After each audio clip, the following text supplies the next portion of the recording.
ingin terbebas dari neraka Allah Subhanahu wa taala seperti yang disebutkan oleh Nabi. Allahu Akbar. Allahu Akbar. Bagaimana pendapat Anda mengenai demo tentang Palestina ini? Iya, jadi begini, kami 2 hari yang lalu mendapat pemberitahuan dari Pak Kapolres bahwa akan ada aksi massa. Ya, kalau kita sih sebenarnya aksi ini kita kembalikan kepada Pak Kapolres. Apakah Pak Kapolres mengizinkan atau tidak? Karena izinkan di beliau. Dia bilang ini hanya penyampaian aspirasi, monggo. Nah, kami tadi sudah menyiapkan beberapa pimpinan, dari unsur pimpinan sudah saya ajak untuk menemui. Ini intinya kita kalau untuk urusan Palestina dari pusat sampai ke bawah itu satu suara.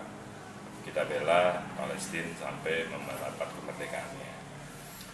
Apalagi tadi memang habaib, tokoh ulama, tokoh agama yang membawa massa itu sangat tertib, sangat menjaga prokes. Walaupun yang dilanggar hanya dari segi physical distancing, tapi kalau dilihat hampir 100% semua pakai masker, terus tetap menjaga sopan santun dalam menyampaikan semua ini aspirasinya.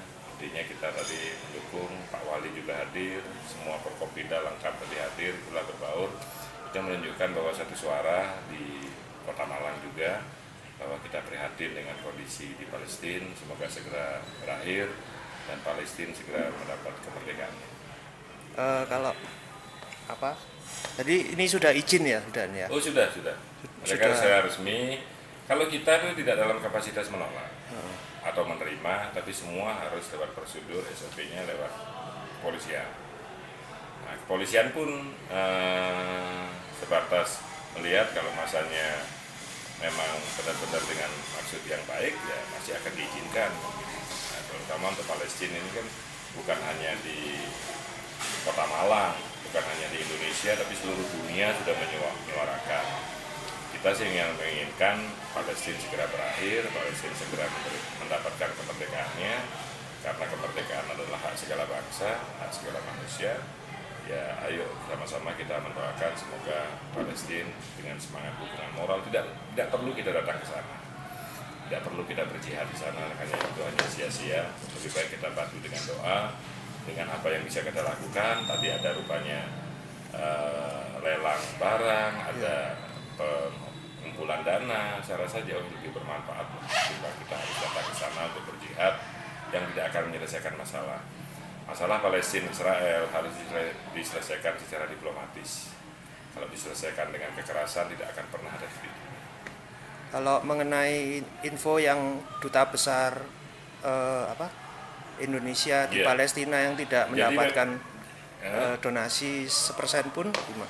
Jadi begini, itu kan sekarang masih berupa apa ya? Masih berupa hoax yang harus kita inikan. Terkait dengan donasi itu, kalau kita sih ya berpikir bahwa selama yang kita lakukan itu ikhlas, bahwa itu memang untuk membantu sesama, kita positif thinking saja. Mungkin bantuan itu langsung ke masyarakat, tidak lewat pemerintahan, ya. Tapi kalau ACT ini kan jelas, kita positif saja bahwa mungkin bantuan kemanusiaan itu langsung ke masyarakat. Contoh sekarang ada rumah sakit Indonesia yang berdiri di situ, ada sekolah-sekolah. Ya kalau saya sih positif thinking saja, mungkin secara administrasi tidak tercatat, tapi bantuannya mengenal langsung ke masyarakat Palestina. Ya. Koordinatornya dari ACT Pak ya? Iya. Koordinator acara ini dari ACT. Tadi dari masyarakat peduli Palestina. ACT hanya bagian. ACT bagian, tapi mereka tadi gabungan habaib ulama kaum muslim yang peduli terhadap Palestina Semalang Raya. Gabungan tadi. Ya. Kalau dengan jargon yang disampaikan Bapak Wali Kota tadi, salam satu jiwa Palestina, itu kira-kira menurut pandangan Bapak bagaimana? Ya itu bagian dari empati saja, bahwa salam satu jiwa kita ada empati terhadap Palestina, bahwa masyarakat Arema pun mendukung perjuangan masyarakat Palestina. Ya, saya cukup. Ya, makasih.